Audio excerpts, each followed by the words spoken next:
Now faith is the substance of things hoped for, the evidence of things not seen.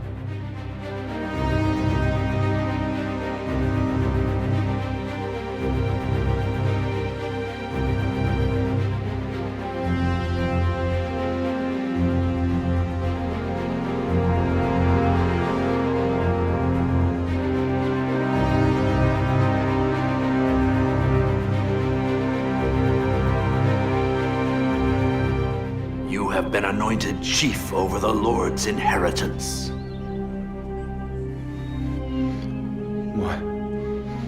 What am I supposed to do, my lord? The Lord's Spirit will come upon you and it will change you. I didn't free you from the yoke of Midian. Jehovah freed you, using me and 300 other simple peasants. We couldn't have destroyed such a well-trained army without the help of God. By faith the walls of Jericho fell down after they were compassed about 7 days. By faith the harlot Rahab perished not with them that believed not, when she had received the spies with peace. You have a God who commands the winds and parts the seas. He saved us from slavery. We are his chosen. This whole city is terrified of you. How can we fight a people whose God can do that?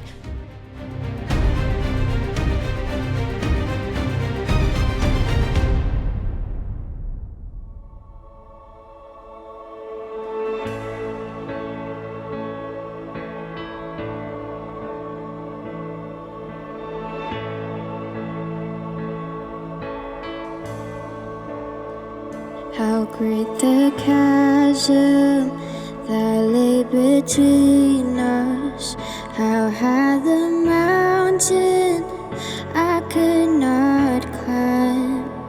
In desperation, I turned to heaven and spoke your name into the night.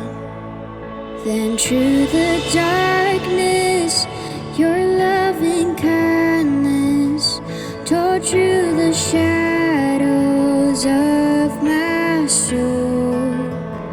The work is finished, the end is written. Jesus Christ, my living hope. Who could imagine so great a mercy? What heart could fathom such boundless grace? The God of ages stepped down from glory to wear my sin and bear my shame. The cross has spoken, I am forgiven.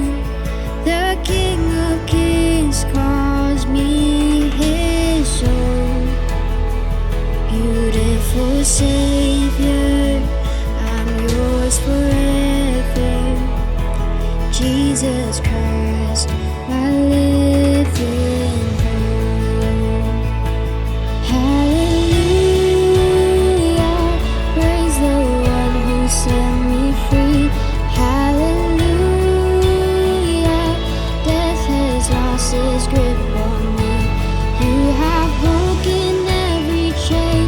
There is salvation in your name, Jesus Christ, my living hope. Hallelujah, praise the one who set me free. Hallelujah, death has lost its grip on me. You have broken every chain. There is salvation in your name, Jesus Christ, my living hope.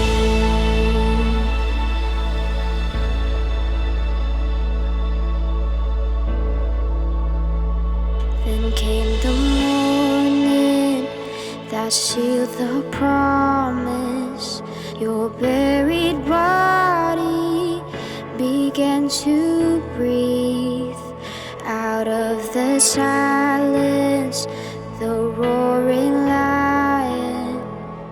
declared the grave has no claim on me.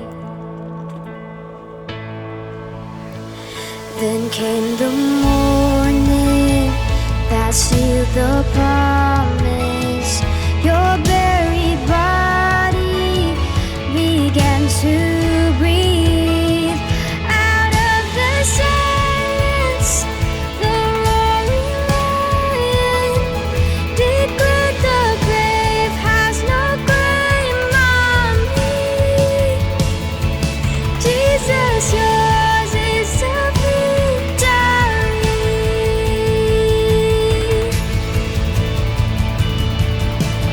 Hallelujah,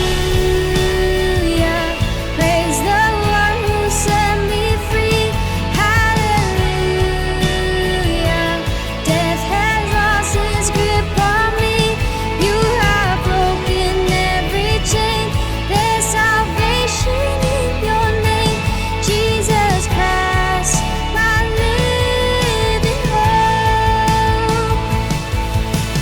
Praise the name of the Lord our God. Oh, praise His name forevermore. For endless days we will sing your praise. Oh Lord our God. Oh Lord our God.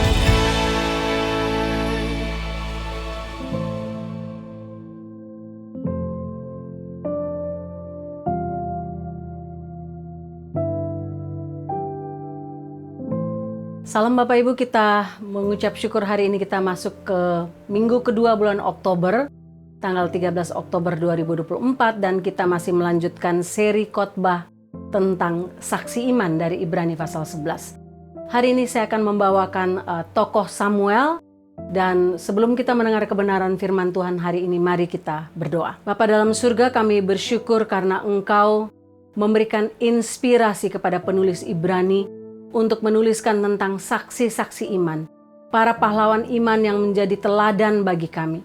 Hari ini kami belajar tentang Samuel dan kami berdoa supaya kebenaran, kekuatan, karakter Samuel boleh memberkati kami dalam hidup dan pelayanan kami. Berkatilah kebenaran firman Tuhan hari ini dalam nama Tuhan Yesus. Amin. Bapak Ibu, saya bacakan untuk kita Ibrani pasal 11 ayat 32 yang berbunyi demikian. Dan apakah lagi yang harus aku sebut? Sebab aku akan kekurangan waktu apabila aku hendak menceritakan tentang Gideon, Barak, Simson, Yefta, Daud, dan Samuel, dan para nabi. Bapak Ibu, saya mengucap syukur karena ketika kami memiliki anak yang Tuhan percayakan, 3 anak kami, Pak Riki selalu mencari nama dan mendoakannya lebih dulu. Nama Devia itu diambil dari nama saya dan Pak Riki, tapi nama tengahnya itu adalah Sekina. Dan nama Sekina ini berarti dwelling in the presence of God. Dan sesuai dengan namanya, Devia menjadi seorang anak yang memang hidup dari puji-pujian. Apapun kesulitan, masalah dia, puji-pujian itu menjadi sesuatu yang menjadi bagian hidup dia. Sehingga dia senang, Bapak Ibu selalu lihat, dia senang untuk menyanyi, memuji Tuhan dengan menggunakan karunia dan talentanya. Nama Kenneth punya nama tengah adalah Kenneth Sefanya, dan nama Sefanya berarti Allah menjaga, artinya Allah menjadi pelindung, Allah menjadi penara penjaga, dan Tuhan menjaga Kenneth sejak dari dalam kandungan sampai ketika proses melahirkan.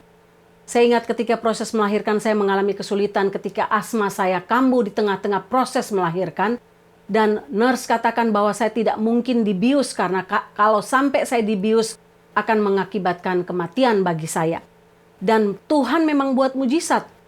Tanpa dipus, Kenneth akhirnya keluar. Dan bagi kami baru lihat berikutnya, oh iya, nama tengahnya adalah Sefanya, artinya Allah menjaga. Allah menjadi menara penjaga bagi Kenneth. Yang terakhir namanya adalah Karissa Dara Rose.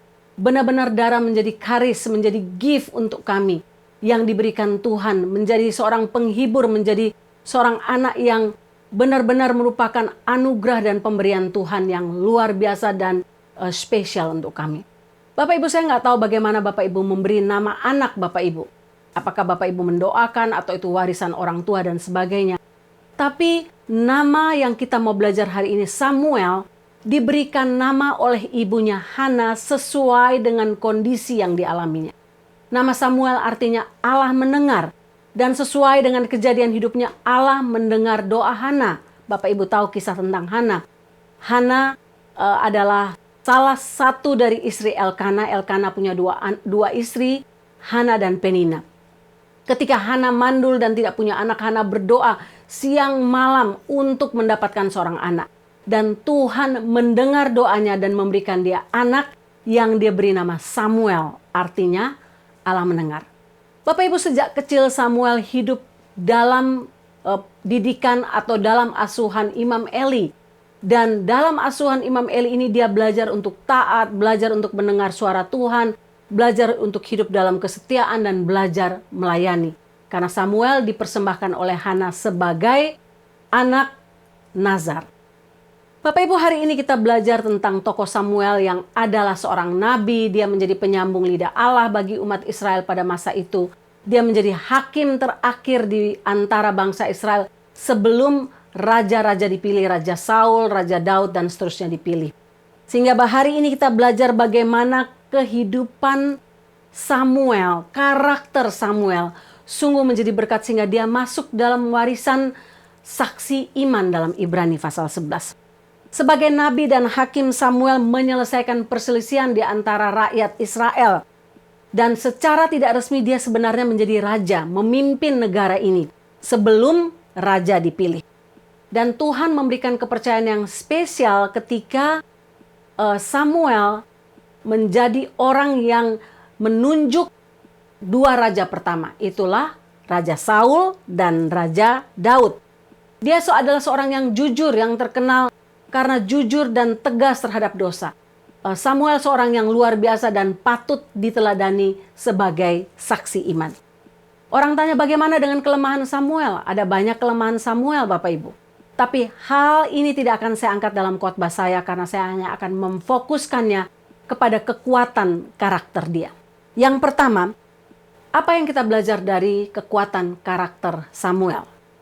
Yang pertama kita belajar adalah ketaatan dan kesetiaannya kepada Tuhan. Kesetiaan dan ketaatan Samuel dimulai dari masa kanak-kanaknya. Bapak Ibu ingat ketika Hana sudah menyapi dia dibawa ke dalam rumah ibadah tempat Imam Eli tinggal di situ.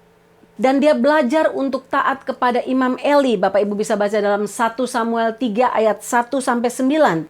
Samuel bangun di malam hari ketika dia mendengar ada suara orang memanggil dia dan dia kira itu adalah Imam Eli. Tapi Imam Eli memerintahkan dia untuk mengatakan bahwa itu bukan suara Imam Eli, tapi itu suara Tuhan, sehingga kamu harus mengatakan begini, begini, begini. Dan Samuel mentaati apa kata Imam Eli. Dia belajar untuk taat kepada pemimpinnya dan kemudian belajar taat kepada suara Tuhan sendiri. Sejak kecil Samuel menjadi seorang anak yang hidup dalam ketaatan dan kesetiaan. Ketaatan dan kesetiaan itu terus menjadi karakter yang menjadi hal yang utama dalam hidup Samuel dalam pelayanan dia sampai dia beranjak dewasa, bahkan sampai dia mati. Dimanapun, tidak peduli siapapun, rakyat atau raja, Samuel tidak sungkan-sungkan untuk menegur mereka, bahkan menyampaikan kebenaran firman Tuhan, walaupun kebenaran firman Tuhan itu berupa teguran yang keras atau mungkin bersifat hukuman mati. Samuel selalu memberikan nasihat kepada bangsa Israel untuk taat dan setia, sebagaimana dia taat dan setia kepada Tuhan. Bapak Ibu bisa baca dalam 1 Samuel 7 ayat 3 sampai pasal 12 ayat 14 sampai 16. 1 Samuel 12 ayat 20 sampai 25. Nah, Bapak Ibu lihat 1 Samuel 7 ayat 3 mengatakan demikian. Lalu berkatalah Samuel kepada seluruh kaum Israel demikian. Jika kamu berbalik kepada Tuhan dengan segenap hati, maka jauhkanlah para allah asing dan para asyitoret dari tengah-tengahmu. Dan tujukanlah hatimu kepada Tuhan. Dan beribadalah hanya kepadanya. Maka ia akan melepaskan kamu dari tangan orang Filistin. Bapak Ibu lihat apa yang dilakukan oleh Samuel. Samuel mengatakan berulang-ulang kepada bangsa Israel. untuk menjauhkan diri dari para Allah asing, untuk berbalik kepada Allah, hidup dalam pertobatan, menunjukkan hati kepada Allah saja dan tidak kepada hal yang lain. Dia meminta bangsa Israel untuk hidup dalam kesetiaan dan ketaatan kepada Tuhan Allah Yahweh saja dan tidak kepada yang lain. Sehingga banyak orang memulai pelayanannya dengan semangat, tapi kemudian menjadi lelah atau menjadi menyerah setelah beberapa saat. Setelah mendapatkan tantangan, mendapatkan ancaman, mendapatkan kritikan, banyak orang menjadi lelah. Tapi tidak demikian dengan Samuel, Bapak Ibu. Samuel tetap taat dan setia sampai akhir hidupnya. Dia berkhotbah, dia menjadi hakim, dia menjadi seorang pendoa, dia membimbing bangsa Israel selama lebih kurang dari 60 tahun. Dan dia tetap taat dan setia kepada Tuhan. Samuel memberikan pengaruh yang sangat besar kepada kehidupan awal bangsa Israel. Dampak yang sangat positif. Dia tidak hanya mengkhotbahkan firman Tuhan, tapi dia menjadi pelaku firman Tuhan itu sendiri. Bapak Ibu, kita lihat di sini bahwa kesetiaan dan ketaatan adalah dua kembar siam. Dua hal yang merupakan kembar siam artinya tidak dapat dipisahkan satu dengan yang lain. Tidak mungkin kita menjalani hidup yang setia tanpa ketaatan. Dan tidak mungkin kita taat tanpa setia karena ketaatan tanpa kesetiaan adalah sia-sia. Samuel setia dalam perkara kecil. Apapun yang Tuhan percayakan kepadanya dia lakukan dengan setia. Seperti yang ditulis dalam Matius pasal 25 ayat 23. Maka kata tuannya itu kepadanya, baik sekali perbuatanmu itu, hai hambaku yang baik dan setia. Engkau telah setia memikul tanggung jawab dalam perkara yang kecil. Aku akan memberikan kepadamu tanggung jawab dalam perkara yang besar. Kata baik dan setia dalam terjemahan lain dipakai kata dipercaya dan setia, terhormat dan setia, mengagumkan dan setia, taat dan setia. Bapak Ibu lihat bahwa kesetiaan tidak bisa terjadi tanpa hati yang taat. Ketaatan untuk melakukan perintah Tuhan dari hal-hal yang kecil sampai kepada hal-hal yang besar. Tuhan tidak akan mempercayakan kita hal besar kalau kita tidak taat dan setia kepada hal-hal yang kecil yang diberikan Tuhan kepada kita. Apapun itu, apapun profesi Bapak Ibu, sebagai seorang bisnisman, seorang hamba Tuhan, seorang ibu rumah tangga, seorang pegawai, seorang pelayan restoran, seorang dokter, apapun profesi kita. Kalau kita belajar melakukan tiap hal, tanggung jawab yang diberikan kepada kita mulai dari hal kecil, belajar untuk taat, belajar untuk setia, maka Tuhan akan memberikan reward kepada kita. Sama seperti Samuel, Tuhan memberikan reward kepada dia. Bapak Ibu, banyak kali orang ketika mendapat tantangan, mendapat kritikan, mendapat ancaman, mereka menjadi kecil hati dan akhirnya menyerah, meninggalkan pekerjaan, meninggalkan pelayanan yang Tuhan berikan. Tapi ingatlah ketika ada cobaan, ketika kita tergoda untuk menyerah, ingatlah hidup Samuel. Belajar untuk tetap taat dan setia sampai akhir hidup kita. Seberapa besar pun tantangan yang ada. Beberapa waktu lalu saya ngobrol dengan seorang teman yang saya kenal di Amerika. Sudah 20 tahun kami saling kenal satu dengan yang lain. Dan dia cerita bagaimana Tuhan memberkati dia. Intinya dari cerita dia adalah dia belajar untuk taat dan setia kepada Tuhan. Bahkan kepada bos di kantornya. Mulai dari hal kecil. Dia katakan, saya dibesarkan di tengah-tengah keluarga yang bukan orang kaya. Saya bukan anak yang pintar seperti si A atau si B.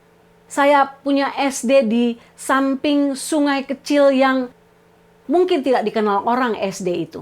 Tapi dia belajar waktu pindah ke sini, dia belajar untuk melakukan semua hal dengan ketaatan dan kesetiaan kepada Tuhan. Dan dia lihat bagaimana Tuhan memberkati dia. Mulai dari jadi pegawai biasa, sampai diangkat sebagai manajer, sebagai HR, diangkat terus, dan gajinya juga semakin hari semakin baik. Dan dia katakan ketaatan dan kesetiaan kepada Tuhan, kepada bos, mulai dari hal-hal kecil, maka Tuhan akan memberikan hal yang besar kepada kita. Bapak Ibu, Tuhan tidak mencari orang yang hanya pandai. Tuhan tidak hanya mencari orang yang hanya kaya, atau orang yang banyak talenta. Tuhan mencari orang yang mau taat dan setia kepada Tuhan. Kalau kita punya kepandaian, kita punya kekayaan, kita punya berbagai talenta tanpa ketaatan dan kesetiaan, maka hal itu adalah hal yang sia-sia. Bapak Ibu, hal kedua yang kita belajar dari Samuel adalah tentang integritasnya. Ini karakter yang sangat menonjol dari Samuel. Saya baca 1 Samuel pasal 9 ayat 27 demikian. Sementara mereka turun ke hujung kota itu, berkatalah Samuel kepada Saul, "Suruhlah pelayanmu berjalan mendahului kita." Maka berjalanlah pembantu itu. "Tetapi engkau berhentilah sebentar. Aku akan memberitahumu firman Tuhan." Bapak Ibu lihat Samuel. Ketika dia berbicara kepada Saul sebagai Raja Israel, dia tidak pernah takut. Dia tidak pernah takut apa yang harus dia katakan karena selama yang dia katakan berasal dari Tuhan sendiri, Samuel berani melakukannya. Dia katakan kepada Saul, "Berhenti, aku akan memberitahukan kepadamu apa firman Tuhan yang harus engkau taati, yang harus engkau lakukan." Itulah integritas Samuel. Dimanapun, kapanpun, kepada siapapun, Samuel menyampaikan kebenaran firman Tuhan tanpa takut, tanpa basa-basi. Dia tidak saja menyampaikan firman Tuhan, tapi dia melakukannya. Itulah yang disebut integritas. Karena itu Samuel sangat dihormati di antara bangsa Israel. Karena integritasnya, karena kejujurannya. Dia tidak pernah berbohong kepada bangsa itu karena dia selalu menyampaikan kebenaran yang asalnya dari firman Tuhan. Kalau orang katakan, "Oh, saya punya integritas," tapi hidup dalam kebohongan demi kebohongan, maka tidak ada integritas dalam hidup orang tersebut. Integritas ini terjadi dalam perkataan kita, artinya apa yang kita katakan dan kita lakukan selaras, inside out sama. Dalam hal keuangan, dalam hal pergaulan, dalam hal tanggung jawab, dalam hal pekerjaan, dalam hal apapun, integritas merupakan hal yang paling dibutuhkan. Artinya apa yang inside dan outside kita adalah hal yang sama. Integritas lahir dalam hati seseorang tanpa pernah bisa di-fake-kan, dipalsukan. Kenapa Bapak Ibu? Karena integritas berasal dari hati yang takut Tuhan. Dari hati yang punya relasi yang baik dengan Tuhan. Relasi yang intim dengan Tuhan. Itu akan nampak dari perbuatan nyata dan tidak bisa di-fake, tidak bisa dipalsukan. Apa yang nampak keluar itu muncul dari dalam. 1 Samuel 3 ayat 19 katakan, Samuel semakin besar. Tuhan menyertainya dan tidak membiarkan satupun dari firman-Nya yang disampaikan melaluinya tergugur. Bapak Ibu lihat, Samuel tidak pernah menggugurkan kebenaran firman Tuhan. Karena takut kepada si A, karena takut kepada si B, karena takut dikucilkan atau diturunkan jabatannya sebagai seorang nabi. Tidak pernah Bapak Ibu. Dia tidak pernah gagal untuk menggugurkan kebenaran firman Tuhan. Apa yang Samuel sampaikan kepada raja, kepada bangsa Israel adalah hal yang benar-benar merupakan kebenaran firman Tuhan. Samuel tidak mencari keuntungan seperti Bileam, mencari keuntungan demi uang. Banyak hamba Tuhan melakukan tidak integritas karena uang Bapak Ibu. Tapi tidak dengan Samuel. Tidak demikian dengan nabi-nabi palsu yang rela dibayar, disuap demi uang. Tidak demikian dengan Samuel Bapak Ibu. Dia tidak lari dari tugas yang diberikan sebesar apapun, sekecil apapun. Seperti yang dilakukan oleh Yunus. Sejak dari awal dia dipanggil oleh Tuhan, dia tidak taat dan setia saja. Tapi dia penuh dengan integritas. Samuel tidak ada basa-basi. Dia tidak menutup-nutupi sesuatu ketika harus disampaikan. Dia dengan setia melaksanakan tugas yang diberikan kepadanya dengan jujur dan dengan tulus. Bahkan ketika dia harus menyampaikan perintah Tuhan atau berita yang Tuhan ingin disampaikan kepada bangsa Israel, kepada tua-tua bangsa Israel, kepada Raja Israel, walaupun berita itu adalah berita malapetaka, berita yang menakutkan, berita hukuman kepada Saul, dia tidak sungkan untuk menyampaikannya. Bapak Ibu, ketika dia harus menegur Raja Saul yang tidak taat, dia melakukannya dengan keberanian dan kejujuran. Dia tidak menyembunyikannya karena berusaha untuk menyukakan hati Raja Saul. Sama sekali tidak Bapak Ibu. Integritasnya membuat dia mampu untuk melakukan hal ini. Bapak Ibu, Samuel mengasihi Tuhan tanpa ragu. Integritasnya menghalangi dia untuk memanfaatkan otoritas yang Tuhan berikan kepadanya dalam memimpin bangsa Israel. Bapak Ibu, banyak kali orang ketika diberikan otoritas oleh Tuhan, diangkat jabatannya, integritasnya menjadi hilang. Mulai menerima suap, mulai tidak jujur dengan keuangan, mulai tidak jujur dalam banyak hal Bapak Ibu. Ketika Salomo naik menjadi raja, integritasnya menjadi hilang ketika dia mengawini perempuan-perempuan kafir. Banyak orang yang diberikan otoritas oleh Tuhan kemudian memanfaatkan otoritas itu untuk kepentingan pribadi. Ketika Saul diangkat menjadi raja, awalnya dia adalah seorang yang rendah hati. Bahkan boleh dibilang rendah diri. Tapi kemudian ketika otoritas itu diberikan kepadanya, dia menjadi seorang yang sombong, Bapak Ibu. Kita hidup di tengah masa di mana banyak orang kehilangan integritas diri. Banyak, Bapak Ibu. Tidak sedikit, bahkan orang yang mengaku Kristen, orang yang mengaku hamba Tuhan, tidak hidup dalam integritas. Integritas adalah sesuatu yang langka dalam hidup kita pada masa sekarang. Kenapa? Orang rela menjual kebenaran demi uang. Rela menjual kebenaran demi sesuap nasi. Rela menjual kebenaran demi tahta. Demi kenaikan pangkat. Demi disukai oleh orang lain, dikagumi oleh orang lain. Orang rela melakukan itu apa saja asal itu dia bisa mendapatkan keuntungan pribadi dari hal-hal tersebut. Bahkan tidak mau menegur demi materi, demi popularitas. Walaupun dia tahu, oh itu dosa sebagai hamba Tuhan. Saya tahu itu dosa, tapi saya tidak mau menegur. Demi apa? Demi popularitas, demi materi, demi keuntungan-keuntungan pribadi, demi uang. Sehingga Bapak Ibu, ini sangat menyedihkan. Karena apa? Kita hidup di tengah-tengah dunia yang tidak menganggap integritas sebagai karakter yang utama. Bapak Ibu, Tuhan memanggil kita untuk hidup dalam gaya hidup integritas. Sehingga setiap orang berani mengatakan ya kepada ya, tidak kepada tidak. Hidup dengan integritas itu artinya kita tidak hanya menggambarkan inside out kita sama, tapi kita menggambarkan karakter Tuhan Yesus sendiri yang hidup dalam integritas. Dan tidak itu saja Bapak Ibu, tapi menjadi teladan untuk orang-orang yang mengikut kita. Menjadi teladan untuk orang-orang yang kita layani. Bagaimana kalau kita tidak hidup dalam integritas? Bagaimana dengan orang-orang yang kita layani? Mereka tidak bisa belajar apa artinya integritas juga. Bapak Ibu, siapa yang tidak jijik dengan yang namanya kecoa? Saya paling takut dengan kecoa. Kalau ada kecoa saya bisa lari, lompat, menjerit, dan melempar barang dan sebagainya. Kecoa adalah binatang yang kita paling takuti atau jijik sebenarnya. Karena binatang ini membawa banyak sekali kuman. Dia senang bermain-main dengan kotoran manusia, kotoran binatang dan sebagainya. Sehingga kecoa ini membawa kuman dan membawa banyak penyakit. Orang Amerika menghabiskan miliar US dollar setiap tahun untuk membunuh mati kecoa dan keturunannya.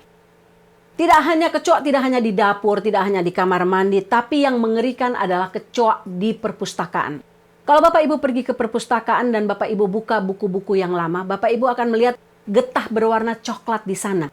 Itu bukan lem Bapak Ibu, itu bukan berasal karena tua, tapi itu adalah pekerjaan kecoa. Kenapa? Kecoa berusaha untuk membangun rumah bagi dirinya. Itu adalah zat pemikat seksual yang dikeluarkan oleh kecoa untuk membangun rumah bagi dirinya. Nah Bapak Ibu, ada 4 jenis kecoa yang suka merusak buku-buku di perpustakaan. Kecoa Amerika, kecoa Australia, kecoa Oriental, kecoa Jerman. Dan keempat spesies tersebut memiliki kesukaan yang amat sangat terhadap yang namanya patty. Sehingga kain dan kertas menjadi bahan yang sangat rentan untuk dia. Bapak Ibu bayangkan kejijikan kita terhadap kecoa. Menghabiskan miliar US dollar untuk membasminya. Lebih banyak orang memikirkan ketakutan, kejijikan kepada kecoa daripada hidup dalam integritas. Hidup dalam integritas, kita tidak menganggap lagi kalau kita tidak hidup dalam integritas itu sebagai hal yang menjijikkan, menyedihkan, menakutkan, membawa banyak kuman Bapak Ibu. Dan tidak itu saja, berakibat kepada kekekalan kita. Kita tidak jijik untuk hidup dalam kompromi. Kita tidak jijik ketika kita disuap, menyuap Bapak Ibu. Tidak jujur, menghancurkan kesehatan rohani kita. Kita tidak peduli. Yang penting apa? Aku bisa mendapatkan keuntungan-keuntungan pribadi. Bapak Ibu, apa kata firman Tuhan tentang orang yang hidup dalam integritas? Sama seperti orang yang hidup dalam ketaatan dan kesetiaan. Orang yang hidup dalam integritas mendapatkan reward dari Tuhan. Saya baca beberapa ayat yang menunjukkan bahwa Tuhan menghargai orang yang hidup dalam integritas. Amsal 10 ayat 9. Orang jujur, bicara soal integritas, hidupnya aman. Orang yang menipu akan ketahuan. Siapa berlaku jujur, aman jalannya. Tapi siapa berliku-liku jalannya akan ketahuan. Mazmur 15 ayat 1-3. Tuhan, siapa yang boleh menumpang dalam kemahmu? Siapa yang boleh diam di gunungmu yang kudus? Dia yang berlaku tidak bercela, integritas. Yang melakukan apa yang adil, integritas. Mengatakan kebenaran, integritas dengan segenap hatinya. Tidak menyebarkan fitnah, integritas. Tidak berbuat jahat terhadap temannya, integritas. Tidak menimpakan celah kepada tetangganya, integritas. Bapak Ibu lihat, ayat-ayat ini bicara tentang Tuhan menghargai atau memberi reward kepada orang yang hidup dalam integritas. Mazmur 119 ayat 1, berbahagialah orang yang hidupnya berintegritas. Akan berbahagia mereka yang hidup menurut hukum Tuhan. Bapak Ibu, saya mengenal begitu banyak orang Kristen, bahkan hamba Tuhan, yang awalnya memulai pelayanan mereka dengan integritas. Tapi ketika uang menjanjikan, ketika desakan kehidupan, ketika desakan pelayanan, ketika tidak dihargai, ketika dikucilkan, ketika merasa ingin mendapatkan popularitas, akhirnya mengorbankan integritas dalam hidup kita. Sehingga ini sangat menyedihkan melihat ketidakjujuran dari mereka yang menyebut dirinya Kristen born again, bahkan seorang hamba Tuhan. Yang ketiga, yang terakhir Bapak Ibu. Apa yang kita belajar dari hidup Samuel, dari karakter Samuel? Yang ketiga, kita belajar bahwa Samuel adalah seorang yang tegas terhadap dosa. Tapi pada saat bersamaan, Samuel adalah seorang yang mengasihi jiwa yang terhilang. Mari kita baca atau kita renungkan apa yang terjadi dalam 1 Samuel pasal 15. Kita akan menemukan dua karakter Samuel, yaitu tegas terhadap dosa, tapi mengasihi orang yang berdosa, mengasihi jiwa yang terhilang. Dia seorang yang punya lembut hati, walaupun dia tegas terhadap dosa, tapi dia mampu untuk mengasihi jiwa yang terhilang. Banyak orang hanya miring sebelah, tegas terhadap dosa saja, tapi tidak peduli dengan jiwa yang terhilang. Banyak orang yang peduli dengan jiwa yang terhilang, tapi tidak tegas terhadap dosa. Nah, Samuel memiliki dua-duanya, kebijakan terhadap dua-duanya. Tegas terhadap dosa dan mengasihi yang terhilang. Dalam 1 Samuel pasal 15, Tuhan memerintahkan Samuel untuk memberi perintah kepada Saul untuk memerangi bangsa Amalek. Nah, perintah Tuhan adalah kamu harus menghabiskan seluruh bangsa itu. Mulai dari rajanya, panglimanya, rakyatnya, anak-anak, bayi, bahkan sampai kepada para binatang mereka. Bapak Ibu, harus dihabiskan semuanya. Namun Saul memilih untuk tidak taat. Saul dan rakyatnya ketika melihat lembu yang gemuk, kambing domba yang gemuk, mereka menahan barang-barang ini. Bahkan membiarkan Raja Agag, Raja Amalek tetap hidup. Bapak Ibu, mengapa Tuhan memberikan perintah yang sangat kejam ini? Rasanya kok kejam sekali, malah binatang sampai kepada anak, sampai kepada bayi harus dihabiskan Bapak Ibu. Kenapa Tuhan tidak memberikan kesempatan seperti orang Niniwe? Mereka ditegur dan mereka bertobat. Kenapa tidak untuk bangsa Amalek Bapak Ibu? Nah, rupanya ada paling tidak 3 alasan Tuhan memberikan perintah ini. Alasan yang pertama, rupanya orang Amalek ini sudah diberi waktu paling tidak 400 tahun untuk bertobat. Tapi mereka tidak bertobat. Kejadian 15 ayat 16 Bapak Ibu bisa baca situ. Ulangan 1 ayat 44. Bilangan 14 ayat 15. Orang Amalek terus diberi kesempatan oleh Tuhan untuk bertobat. Tapi sama sekali mereka menolak pertobatan. Beda dengan orang Niniwe. 40 hari Yunus berjalan di situ dan mereka bertobat secara total. Bahkan berdoa, berpuasa. Menyesali perbuatan dosa mereka. Tidak demikian dengan Amalek Bapak Ibu. Alasan kedua adalah orang Amalek melecehkan, bahkan membuli, menganiaya umat Israel ketika mereka dalam perjalanan keluar dari Mesir. Dan yang ketiga, alasan berikut ini adalah alasan yang sangat penting. Jika mereka dibiarkan hidup, dosa mereka itu, kejahatan mereka itu seperti kanker yang menyebar dengan cepat dan menghancurkan sel-sel yang lain. Menghancurkan orang Israel, menghancurkan hidup rohani mereka. Sehingga mereka harus disingkirkan. Bapak Ibu ingat kisah Haman dalam kitab Esther Bapak Ibu. Haman adalah keturunan Raja Agag. Dia adalah orang Amalek. Dan dia adalah akibat dari ketidaktaatan Saul. Sehingga masih ada keturunan Agag, keturunan orang Amalek pada waktu itu yang akhirnya hendak menghabisi seluruh bangsa Israel. Bapak Ibu bisa bayangkan, kalau Bapak Ibu lihat bahwa banyak orang tegas terhadap dosa, tapi tidak mengasihi jiwa yang terhilang. Banyak orang mengasihi jiwa yang terhilang, tapi tidak tegas terhadap dosa. Tidak dengan Samuel, Bapak Ibu. Samuel tahu kalau kita mulai melenceng sedikit terhadap dosa kita, melakukan dosa kecil, itu cuma dosa kecil. Akhirnya kita bergeser dan jatuh kepada hal yang lebih besar lagi. Kalau Bapak Ibu lihat gambar kompas yang seperti ini, 360 derajat. Bagaimana kapten kapal bisa menggunakan kompas yang seperti ini, yang komplit dengan panah-panah kecil yang sangat banyak, untuk melihat arah yang tepat. Nah, rupanya biasanya itu sudah diset otomatis supaya kapal sampai kepada arah yang tepat. Tapi jika ada orang yang iseng yang mengubah arah kapal itu, arah kompas itu 1 derajat saja Bapak Ibu, maka kapal itu akan sampai kepada tujuan yang bermiles-miles jauhnya dari tempat yang seharusnya. Demikian pula dengan dosa. 1 dosa kecil, kalau kita tidak tegas terhadap dosa kecil, akan terus berlanjut dan akan kita bermiles-miles jauh lari dari Tuhan. Bapak Ibu, itulah sebabnya Samuel tegas terhadap dosa. Tidak demikian dengan Saul, Bapak Ibu. Saul berusaha untuk menyenangkan hati rakyat, menyenangkan dirinya sendiri. Namun ketidaktaatan Saul terhadap perintah Tuhan dalam 1 Samuel 15 ini membuat Samuel berduka. Samuel sangat berduka terhadap apa yang dilakukan Saul, dosa yang dilakukan Saul ini. 1 Samuel 15 ayat 35 katakan, sampai hari Samuel meninggal, dia tidak pergi menemui Saul lagi meskipun Samuel berduka cita karena Saul. Bapak Ibu, ini adalah tanda cinta sejati. Jika kita mencintai seseorang, kita akan berduka ketika orang itu berbuat dosa. Karakter Samuel yang luar biasa ini, yang tegas terhadap dosa tapi penuh kasih terhadap mereka yang berdosa, adalah hal yang patut kita teladani. Sebagai seorang ibu, kita tentu mengasihi anak kita. Tapi ketika mereka jatuh dalam dosa, ketika mereka jauh dari Tuhan, hati kita berduka. Harusnya seperti itulah sikap kita terhadap orang yang kita kasih, terhadap orang sekeliling kita. Ketika mereka jatuh dalam dosa, kita harus berani menegur mereka. Harus berani membawa mereka kembali kepada jalan Tuhan. Walaupun impactnya, dampaknya mungkin kita dibenci, kita tidak disukai, kita dimarah, bahkan mungkin kita didiamin. Tapi tidak apa-apa Bapak Ibu, seperti kasih orang tua terhadap anak yang hilang, seperti kasih Tuhan terhadap kita. Itulah yang Samuel lakukan.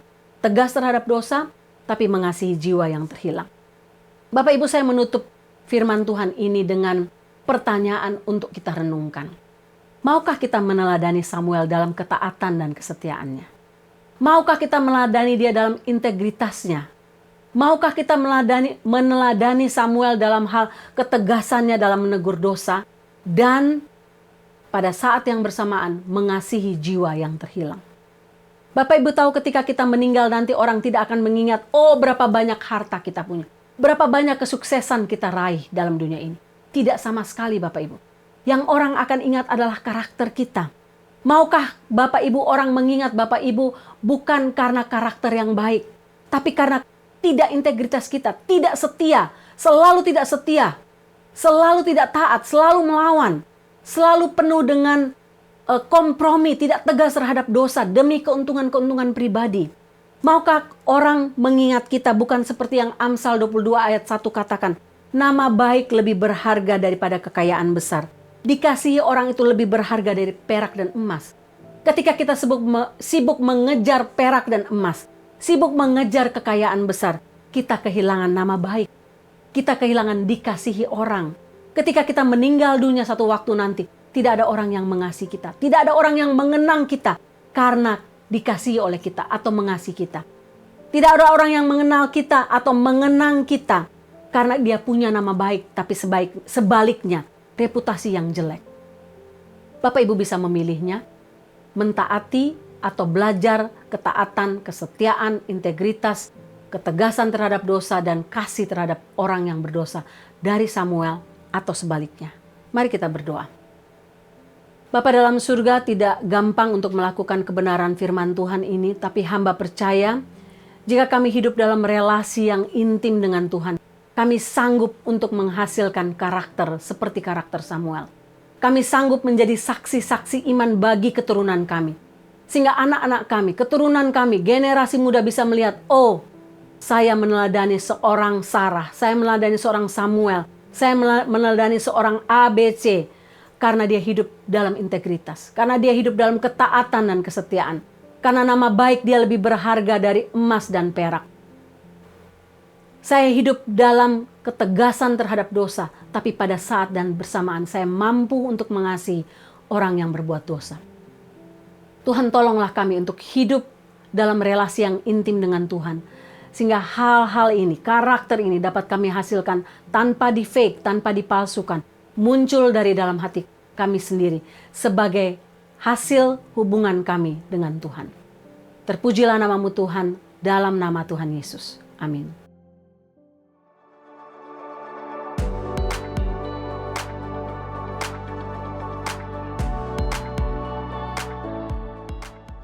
Bapak Ibu semua, sebagaimana saya diberkati dengan kebenaran firman Tuhan tentang saksi iman Samuel, saya berdoa supaya kita semua juga diberkati dengan karakter Samuel yang luar biasa.